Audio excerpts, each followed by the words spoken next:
Monsieur Truffian, bonjour. Bonjour.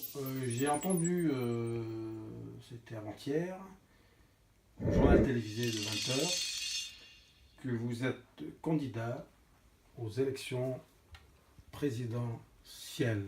Oui, oui. Ben, tout à fait. Je suis Monsieur Truffian. J'ai décidé d'être candidat à l'élection présidentielle. Non, j'ai pas bu, je suis un peu fatigué parce que, regarde, on a arrosé un petit peu ma candidature. Alors, Monsieur Truffian, apparemment... Truffian. T-R-O-U-2-F-I-O-N, comme un Truffion. D'accord, alors... Pas Fion, hein, Truffion. Truffian. Voilà. Monsieur Truffian, excusez-moi de vous interrompre, mais apparemment, habituellement, les candidats qui se présentent aux élections présidentielles sont des candidats connus. Classiques. Des candidats qui ont quand même fait bouger la société, qui ont des discours, qui ont de la poigne. Moi, je suis célèbre, mais pas encore connu. Ah, attendez. Célèbre, Prenez des notes. célèbre, mais pas encore connu. Excusez-moi, pardon, deux minutes. Et si vous n'avez pas révisé vos questions, c'est pas la peine de me déranger. Non, Hein. c'est parce que je prépare, Monsieur Truffian, une question un peu exceptionnelle, pour un État exceptionnel. C'est que ce journalisme, c'est fini. Merci, Monsieur Truffian. Alors, si j'ai bien compris, aujourd'hui, l'actualité, elle est quand même assez chaude. Il y a Macron qui a démissionné, qui a été Vous éjecté. savez, c'est un ancien banquier. Un ancien banquier, Monsieur Macron. Il était banquier Rothschild, banquier chez Rothschild. Ah, je ne le savais pas, excusez-moi. Mais on n'est pas à l'école ici. Vous prendrez des notes après, j'ai pas que ça à faire. D'accord, Monsieur Truffian, excusez-moi. Donc, alors, dans le contexte de votre... Alors, je vous disais que Macron, il était banquier et il a mis Hollande à découvert. Oh là C'est mon côté drôle. Bon, posez vos questions parce qu'on n'est pas là pour rigoler. On a connu en 1984-85 Monsieur Coluche, que vous connaissez très certainement, Qui de votre génération. ne connaît pas Coluche. Voilà, et il s'est présenté à l'époque aux élections présidentielles, mais il était connu quand même, il n'a pas fait beaucoup de remue-ménage, mais il a quand même ameuté un peu les foules. Où est le rapport? Le rapport est que apparemment, certains disent que votre côté cinéma, acteur, tout ça, peut avoir un côté négatif. Oh, mais si vous commencez à me comparer avec un amuseur public que j'admirais beaucoup, on va pas continuer l'interview. Je suis un homme politique sérieux. Vous savez très bien que je suis ancien restaurateur. J'avais donc 2 cafés dans le forum des Halles, dans les Halles.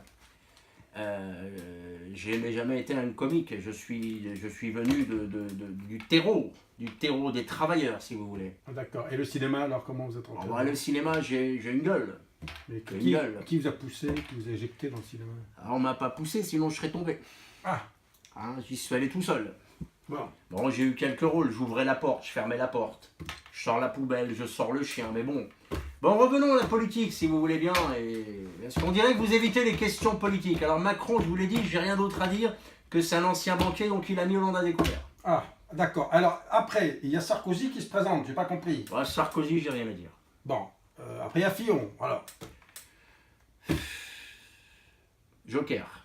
Il y a, comment il s'appelle, là, Vous allez me dire. Si toujours les mêmes. Toujours les mêmes, voilà, toujours les mêmes qui se présentent. Alors, qu'est-ce que vous en pensez de lui? Rien. Et Juppé, par exemple. Ah, Juppé, c'est Juppette, vous vous souvenez un petit peu? Voilà, mais c'est une pointure aussi, non? Il fait du 45, je crois, non? 45, je crois. Ouais, vous avez raison. C'est une pointure... Mais, alors après, il y a... On ne gouverne pas la France selon la taille de ses pieds, monsieur le journaliste. Vous avez des questions très basses, hein? Ouais, mais il y a une chose que je comprends pas. Posez-moi des vraies questions. Monsieur Truffian, honnêtement, oui. Bon, ça fait 10 minutes qu'on parle, là. Oui. Une chose que je ne comprends pas, c'est que, vu le nombre de candidats qui vont se présenter, est-ce que vous pensez avoir une chance d'avoir... Déjà, je ne passe pas par les primaires, puisque je suis sans étiquette. D'accord. Est-ce que vous avez les 500 signatures? Je vous avouerai que je ne les ai pas encore demandées, mais il me reste à moi. Bon. Alors, justement, je profite de ce passage pour faire un appel. Il suffit de signer en bas de la page. Voilà. D'accord. Et Monsieur Truffian, on a entendu dire que vous avez des sociétés offshore. Non, c'est pas vrai. Je vous le dis dans les yeux. J'ai juste un compte épargne où j'ai l'argent de la vente de mes 2 affaires que j'avais dans les Halles. Et j'ai remboursé mes dettes. Il me reste exactement 23 000 euros. Voilà. Ah, d'accord. À 68 ans. Et votre épouse, apparemment, ce qui est écrit dans Et pourquoi vous ne me posez pas des questions politiques? Mon épouse, arrêtez un peu. On dirait un interrogatoire. Mais Vous voulez, parlons plutôt des problèmes qu'il y a en France. Qu'est-ce que c'est que ces journalistes? Des Vous problèmes... êtes un paparazzi ou un journaliste? Non, parce que c'est le journalisme actuel. Vous savez, Mais je m'en fous, moi. Posez-moi des questions sur la situation actuelle en la France. situation actuelle, monsieur Troufion. Apparemment, vous avez entendu parler là des choses dernièrement, c'était comment on appelle ça? Puisqu'en hiver, il y a le burkiski. Ne dites pas n'importe quoi, monsieur. De quoi? Posez-moi votre question. Quelle est votre pardon, question? le burkini, excusez-moi. Ah, burkini, voilà, ça j'y comprends. C'est pas le burkiski, Bon, excusez-moi. j'y comprends rien. C'est un jeu Cette histoire-là, le Lucchini, là, je comprends rien. Monokini, Katamini, Burkini, je comprends rien du tout. D'un côté, il y a les pro-Burkini, et de l'autre côté, il y a les anti-Burkini. Moi, je dis souvent, il y a les gens qui disent qu'il faut laisser les gens faire ce qu'ils veulent et mettre un Burkini, et ceux qui veulent pas de Burkini, ils veulent un Burkunu. Ah. Un Burkunu. Ah, d'accord. Je dis qu'entre les deux, il faut laisser les gens faire ce qu'ils veulent. Hein. Il y a des gens sur la plage, ils sont tout nus. Et ben, il y a des gens sur la plage, ils peuvent mettre un burkini. Qu'est-ce que ça peut faire? Est-ce qu'il n'y a pas d'autres problèmes plus importants en France Donc vous êtes pour la que de savoir la couleur du maillot de bain qu'on va mettre? Et si on met... Et puis quand on met un bonnet de bain pour aller dans l'eau, on n'a plus le droit non plus. Bientôt, on n'aura plus le droit de rien faire du tout. Posez-moi des vraies questions, s'il vous plaît.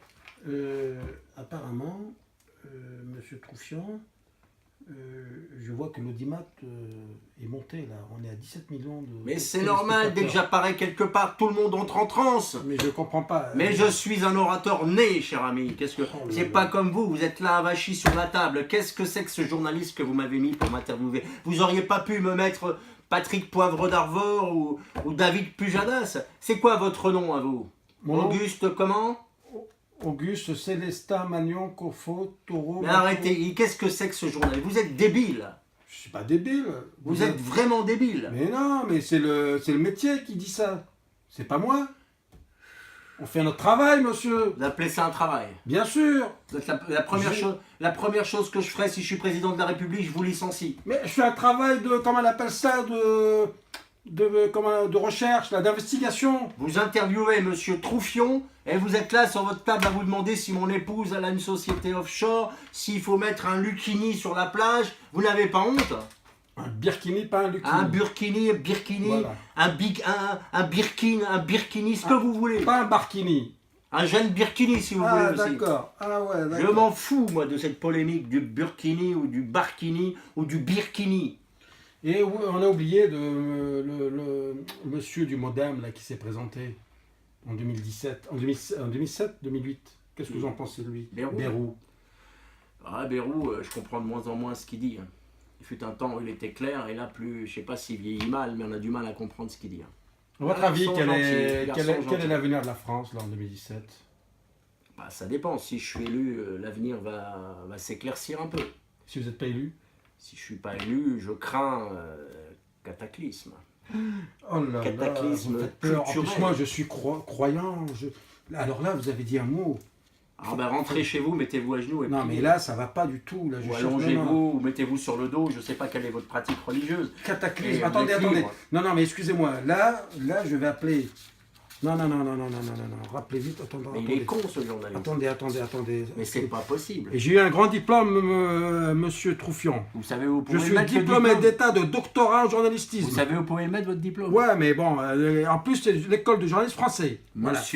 Monsieur Auguste, Attendez, quand vous avez eu votre diplôme, vous avez cru que c'était la fin alors que c'était juste le début. Cataclysme, déluge, grand bouleversement de la surface du globe. Mais c'est quoi ça? Si je ne suis pas élu, c'est la fin du monde. Et foutez-moi la paix maintenant avec votre reportage, j'en ai assez fait, je vais aller voir mon linge dans la laverie parce que moi j'ai pas de lave-linge. Moi mon linge je le fais à la laverie monsieur. Voilà. Ah, populaire alors. Absolument, je vous laisse.